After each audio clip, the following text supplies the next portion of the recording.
jarana birri gaafa dhuftu kiristaanarraa birri keeti hojii dhufta gaafa islaamarraa gara kiristaanaa deemtu birri keeti namni birri nama akka nu ani kiristaanni birri nama akka na jedhee naman waan arge qofattiin dubbadha malee yaamta lallabdee mi ofii islaama birri nama akka gareen shahaadaa dhaabbata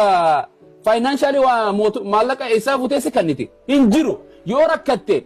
tibbeesoo yoo rakkate amantii fadhe keessa jiraate gargaaruudhaaf birriin qaburraa biyyaan jirurraa gargaaruuf dirqama akka rabbiin gooftaan kiyya waaqni na ajajetti sadaqaa donation akka kiristaanummaatti kannaa kudhan irraa jedhamu sadaqaa donation everywhere gargaarsa namummaa abbaan san dhiisi saree bineensi tokko yoo rakkate bira dhaabbachuun dirqama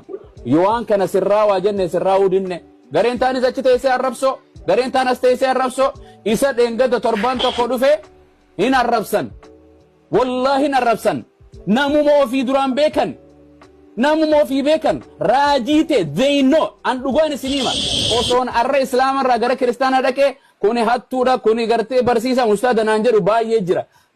osoo masarat eenyuun raajii masarat dhufe wallahi barsiisonni kiristaanaa asirra taa'ee arrabsuus baay'eedha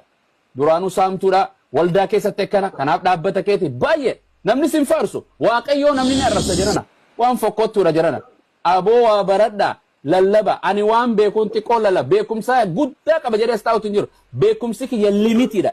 humni kiyya limitiidha dandeettiin kiyya ogummaan kiyya nama azala taa'u kan narra beekuu jira kiristaana keessa taa'ee kan narra beekuu jira anis gartee kiristaanarra kan beekuu jira namni leeviinii ofiitu wallaale tibboo darajaaf beekumsa hammayyaatu beekumsa akadaamikitu namni baratee mindaa ka ittiin fudhatu wal dhaba doktorri fi injiinarriinu hojii takka guusi qaxaran namni gartee zimbiloo waa takka hin qabnee fi hin qabne mindaasaa wal qixaame rabbi birattillee inni waa beekee puruufi waan sanirratti ragaa qabu waaqayyoon waaqeesseef inni wallaalaan ogummaa hin qabne wal qixaamiti yeroo garii wangeela keessatti maal jedha ani naan dubbadha abbaan fadheerraa na dhorku yaa gartee maarqoos immoo maal maarqoos 12:14 irratti gartee warri ergaman dhufanii yesuus kiristoositti maal jedhaniin maal jedhaniin na yaadachiisti beeso maal jedhaniin yaa barsiisa dhugumaan ati namalleen sodaattu ilma namaallee waliin caalchistu iko namna lama tiriiti godha wal qixa namummaadhaan they are the same believer non-believer the same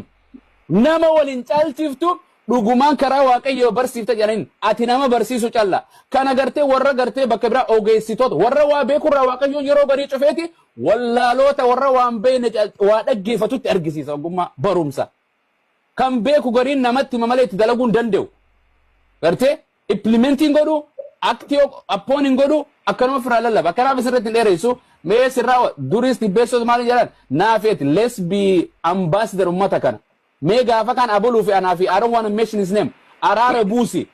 godhi jedhan gartee achi attack na godhuun asii attack godhuun maqaan taane wal barbadeessuun kuni mootummaa waaqayyoo singalchitu irra xiqqaataan nama the lowest and gartee waan ni jedhu raattuu namaan hin jedhin jedha sanii achi fakkeenyi biraan jiru beesoo dubbadhaa kanuma isin hin jedha inshallah galatooma kan aareef